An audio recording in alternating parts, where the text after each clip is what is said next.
Good day, everyone. The political circus around the situation within Eskom and the electricity supply is in full swing.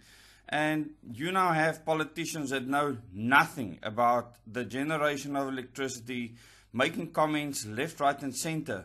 And none of them have solutions. None of them understand the problem properly. And all of them are just politicking.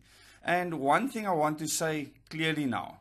When Andre de Ruyter was appointed as CEO of Eskom, it was a political appointment. Now, I have a huge problem with this.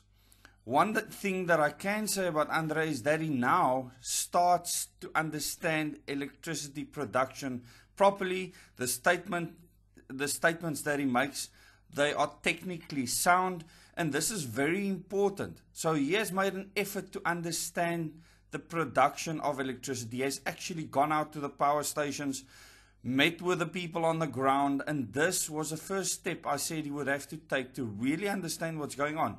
He has done this, and this is a good thing for South Africa. So the last thing you want to do now is replace him.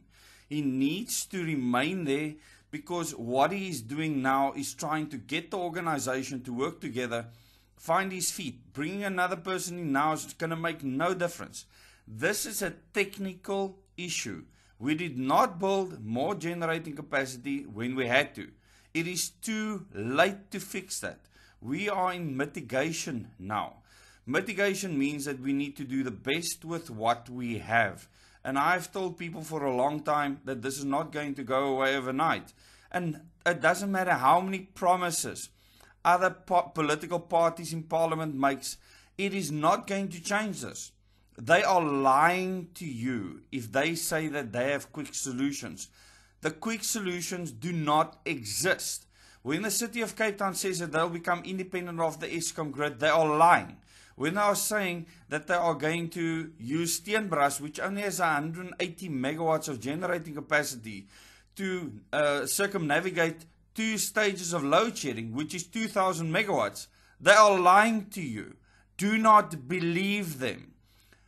You should start doing your own research. Do not trust the media.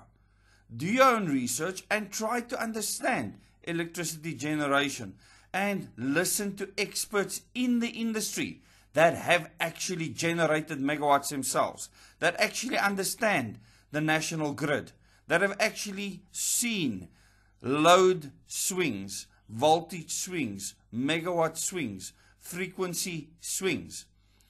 And once you do that, you can make an informed decision on what you will do in future. I've made numerous videos where I've asked people to become as energy independent as they can. This is a good practice for anyone to do.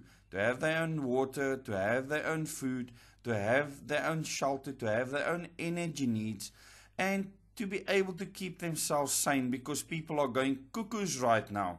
And especially in the political world, where Cyril Ramaphosa is returning to South Africa from Britain to come and sort out the electricity crisis. There is nothing he can do. He is not able to do anything. There are real experts working at power stations around the clock to stop the grid from collapsing. The national control at Simmerpan, the people there are experienced. They are probably the best in the world at keeping the grid stable. And you will see news articles about blackouts and all sorts of interest groups trying to put fear into people. What I'm trying to do is get you to cope with what is going to be happening over the next number of years, until we build more base load generating capacity, because things cannot and will not get better until we can do that. Listen to me again. We will not stabilize anything until we build more baseload capacity. Baseload, not wind turbines, not solar. That can form a part of the grid, yes. But if we want to build our economy on industry, then we have to build baseload capacity.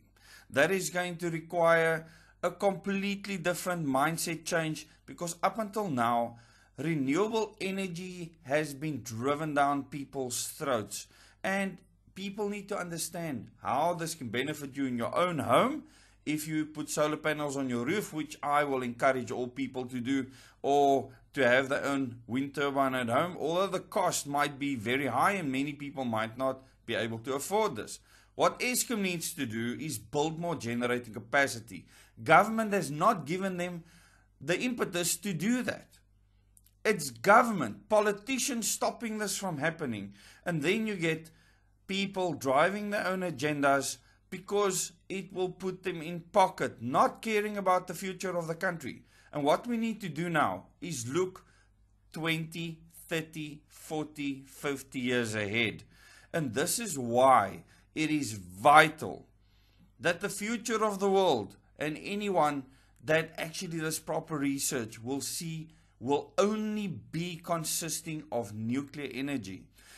And if you look at how various forms of nuclear energy is being investigated at this stage, how fusion energy is being promoted throughout the world with experimental systems trying to make fusion work, as well as small-scale nuclear reactors, you will see that in the new world order being created, only nuclear will exist, because everything else will be so inefficient and obviously stupid that people will focus on nothing else. So just as much effort that has gone into crumbling nuclear over the years will be going into building more nuclear, and in fact more nuclear is being built right now, no matter what the mainstream media says, than ever before in the history of the world. And that's not going to change. So you are being bamboozled by many people with their own vested interests, and you need to get used to the fact that what is already happening is going to accelerate into the future. There will be more nuclear power stations built. And the reason why this will happen is because there is no other option. It is that simple, and the politicking will just fall by the wayside, because the people that aren't willing to do what it's going to take to actually get stable power supply, those countries will fall by the wayside of the history of the world, and there will be nothing left for them but scraps to pick up. Thank you very much for watching this video. Please share it with your friends and family.